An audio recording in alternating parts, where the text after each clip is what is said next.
Reformasi perpajakan Indonesia dianggap sebagai kunci dalam mendorong target penerimaan pajak ke depannya. Untuk memenuhi pembiayaan APBN dan menyikapi perubahan perilaku masyarakat, upaya mendorong perubahan regulasi hingga perbaikan sistem akan terus dilakukan Kementerian Keuangan. Pemerintah terus mendorong peningkatan penerimaan perpajakan melalui rangkaian adaptasi kebijakan dengan mengadopsi sistem digital. Dalam mendorong proses tersebut, reformasi perpajakan harus dilakukan untuk menjaga penerimaan negara yang kuat. Menurut Menteri Keuangan Sri Mulyani Indrawati, reformasi perpajakan Indonesia dimulai melalui perubahan Undang-Undang Pajak. Dalam reformasi perpajakan fase kedua saat ini, pemerintah bersama dengan DPR telah mengesahkan pembentukan Undang-Undang Harmonisasi Peraturan Perpajakan yang merupakan gabungan dari perubahan 3 undang-undang pajak sebelumnya. Langkah tersebut merupakan suatu terobosan bagi upaya memperbaiki rasio pajak Indonesia yang saat ini merupakan rasio pajak terendah di antara negara G20 bahkan di regional. Ini semuanya kita lakukan karena sekarang ini kalau kita bicara tentang collection pajak di seluruh dunia, semua menteri-menteri keuangan kemarin habis G20, kita juga merasa bahwa kita semuanya perlu untuk memperkuat APBN karena sudah 2 tahun terkena pandemi dan ini menimbulkan dampak yang besar. Jadi jawaban singkatnya kenapa reform?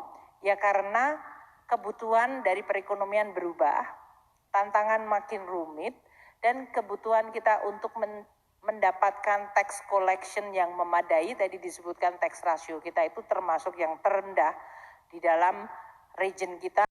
Pemerintah memastikan akan terus melakukan reformasi perpajakan ke depannya. Hal ini menjadi salah satu cara untuk meningkatkan pendapatan negara yang dibutuhkan dalam pemulihan ekonomi nasional. Jakarta, Raharjo Patmo, IDX Channel. Kementerian Keuangan mencatat realisasi penerimaan pajak cukup menggembirakan. Membaiknya penerimaan pajak dipengaruhi oleh beberapa faktor, salah satunya tren peningkatan harga komoditas dunia. Realisasi penerimaan pajak hingga Mei 2022 cukup menggembirakan.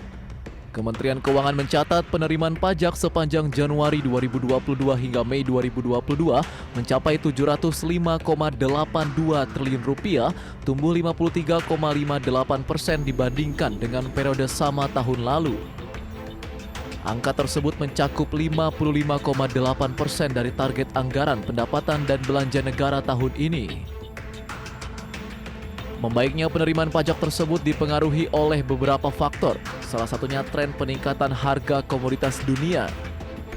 Selain itu, penerimaan yang meningkat juga karena pertumbuhan ekonomi yang ekspansif dan tingkat permintaan yang terus membaik, baik dari dalam maupun luar negeri.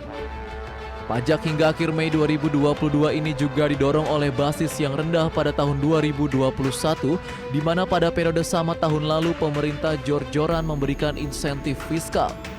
Sedangkan seiring pemulihan ekonomi, banyak insentif fiskal pada tahun ini yang tidak diperpanjang. Dari Jakarta, Tim Liputan IDX Channel.